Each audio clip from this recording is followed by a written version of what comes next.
Hi there, friends. It's Miss Teal from the San Diego Children's Discovery Museum here in beautiful Escondido, California.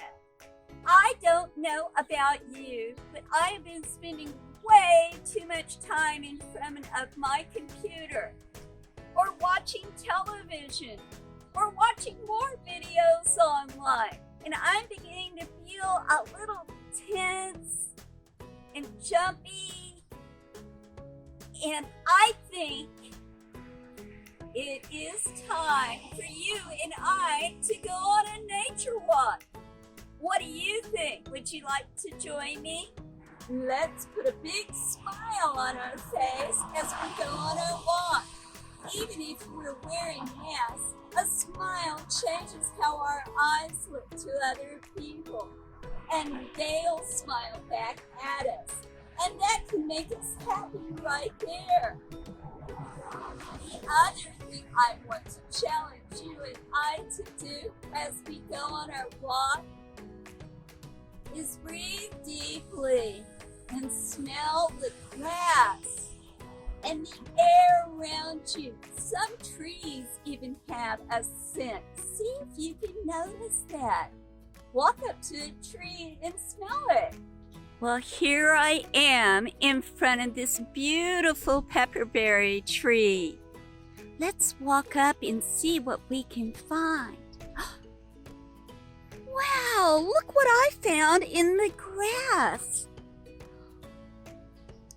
It's a place where an animal dug her den.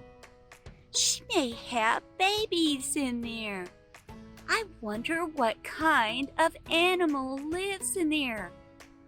What do you think? It'd be great to have a home within the roots of a beautiful old tree like this. Let's go see what it feels like.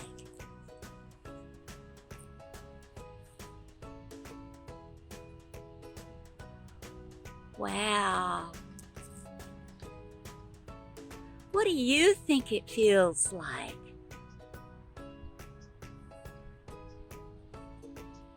It feels rough and scratchy to me. Let's look even closer. There's a little spider web in there. And there's ants crawling all over it.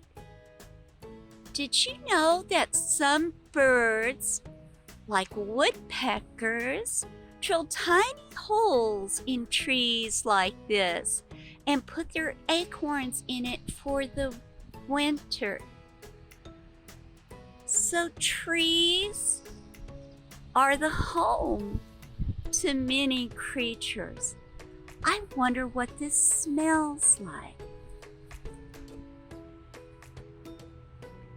Why don't you walk up to a tree and rub your hands across the leaves and smell your hands?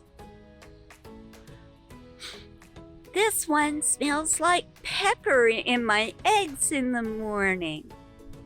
What does yours smell like? Underneath the branches of that beautiful lumpy bumpy China berry tree, I found some beautiful berries that she produced.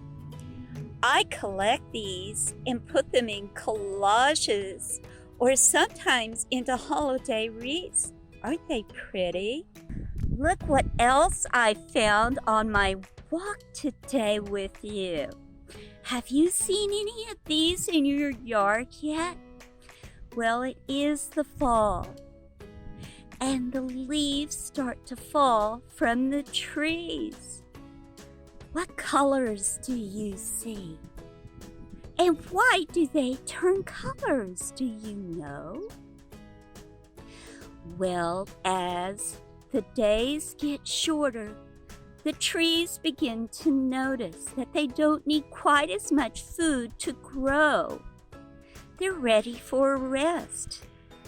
So the leaves, whose job it is to make food for the tree, begin to lose the green coloring that you see in leaves most of the time.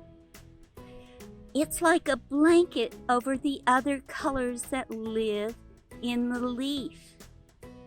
The yellows and the reds and the oranges that we can see are the same colors that you would find in vegetables.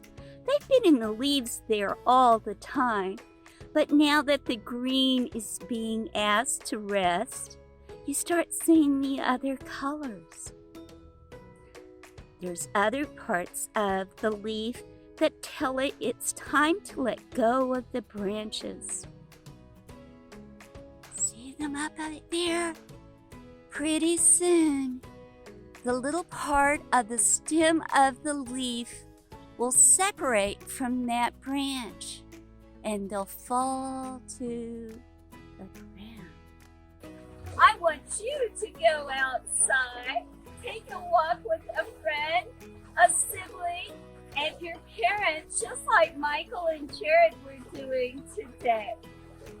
Take a picture and post it on our museum Facebook page. I'll check in to see what you saw, what you heard, and what you smelled and touched today. For more online activities, join us at online.sdcdm.org.